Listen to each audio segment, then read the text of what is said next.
मोहतरम जनाब बिलावल भुट्टो जरदारी साहब, जिस तरह ग्रीन सिग्नल दिया भी है प्राइम मिनिस्टर ऑफ पाकिस्तान ने, उन्होंने कहा है कि मोहतरम जनाब बिलावल भुट्टो जरदारी साहब चेयरमैन पाकिस्तान पीपल्स पार्टी, एमक्यूएम के लोगों ने भी तस्लीम किया, तो सबसे अच्छी तैयारी जो थी इसके ऊपर मोहतरम जनाब बिलावल भुट्टो जरदारी साहब की थी। और आपको पता है वो 2 दफ़ा मुलाकात भी कर चुके हैं मौलाना फजल रहमान साहब को, काफ़ी चीज़ों के ऊपर वो तय भी हुआ है। एक दो चीज़ें हैं जिसके ऊपर जो है ना उनको एतराज़ात है। एक चीज़ आपको पता है, आईनी अदालत, कॉन्स्टिट्यूशनल कोर्ट, ये तो सीओडी में ही तय हुआ था, पहले बनना चाहिए था, अभी बनना चाहिए। पार्लियामेंट एक सुप्रीम इदारा है, उसको आइन साजी, कानून साजी और पार्लियामेंट के मसले, अगर आईनी मसले अगर सुप्रीम कोर्ट में जाएंगे तो इसके ऊपर तो एक बड़ी पुरानी बहस चल रही है। आईनी अदालत के ऊपर जो एतराजात कर रहे हैं उनको शायद तारीख का पता नहीं है, या हालात का पता नहीं है, या बिलावजह इसको कंट्रोवर्शियल बना रहे हैं। देखिए, वो जो जमहूरी दुश्मन कुव्वतें हैं वो इसको कंट्रोवर्शियल बना रही है, वरना दुनिया भर में आप देखें कि हर जहां भी डेमोक्रेसी है, जहां भी जमहूरियत है, वहां आईनी अदालतें होती हैं, आईनी। और ये सारी चीजें जो है आईनी इदारे जो है वो ही करते हैं, क्योंकि जब हम एक तरफ कहते हैं कि पार्लियामेंट सुप्रीम है और पार्लियामान और दुनिया भर में ये प्रैक्टिसेस हैं, आप तकरीबन 85 से राइट कंट्रीज का आप उठाकर देखें तो सब जगह यही है कि जब पार्लियामेंट सुप्रीम है जमहूरियत के अंदर, तो फिर पार्लियामान ही जो है तमाम इदारों में की चेक एंड बैलेंस करती है, तमाम इदारों के रूल्स बनाती है, तमाम इदारों में जो भी कानून साजी होती है वो पार्लियामान से होती है। और ये हमारा अलमिया रहा। मैंने जैसे कि अर्ज किया कि पहले भी 2008 में जो मिसाके जमहूरियत के हवाले से तय था, लेकिन उस वक्त नून लीग ने जो है वो राह फरार तैयार की।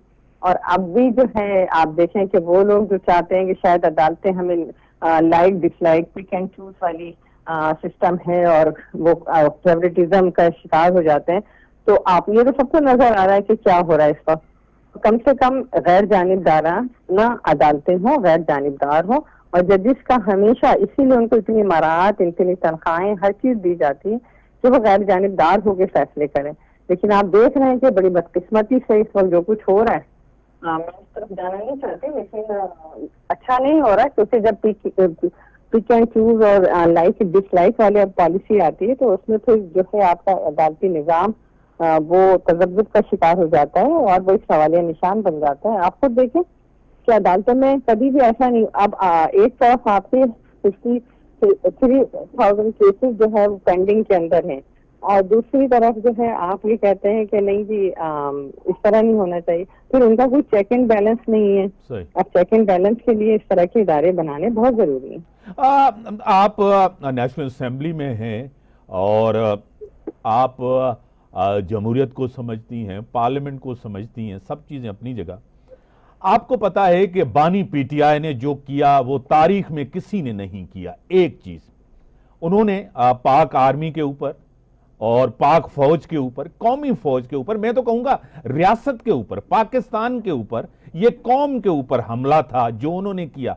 क्यों ना हो जाए, अवाम कहती है, पाकिस्तान कहते हैं, सब लोग कहते हैं कि उनका ट्रायल भी मिलिट्री कोर्ट की जो है ना वो करे। और क्यों नहीं होना चाहिए मिलिट्री कोर्ट में उनका ट्रायल? इसमें क्या कबाहत है? अगर आप रियासत के ऊपर हमला करेंगे, पाकिस्तान के ऊपर हमला करेंगे, क्या कहेंगी? इम्तियाज देखिए, ये पहली दफा नहीं हुआ, ये 2014-13 से इस तरह से इस मुल्क के अंदर जब इस पार्टी को बनाया गया, संवारा गया और लेकर आया गया, तो इस पार्टी ने हमेशा एक दूसरी पार्टी को गालियां दी, दूसरी पार्टी की लीडरशिप को गाली गलौज का कल्चर जो है वो इंट्रोड्यूस कराया। फिर पार्लियामान पर हमला हुआ। पार्लियामान के आपने देखा कि 2-3 मरतबा जो है ना सिर्फ पार्लियामान और दीगर इदारों पे हमला हुआ। 2014 का धरना जमहूरियत की बिसात को लपेटने की साजिश थी, उसको भी पीपल्स पार्टी ने आगे बढ़ के जमहूरियत को बचाया। और फिर जब 2018 में इनको इक़्तिदार मिला, और जिस तरह मिला वो आप सबको पता है कि आर्टी सिस्टम को बैठाया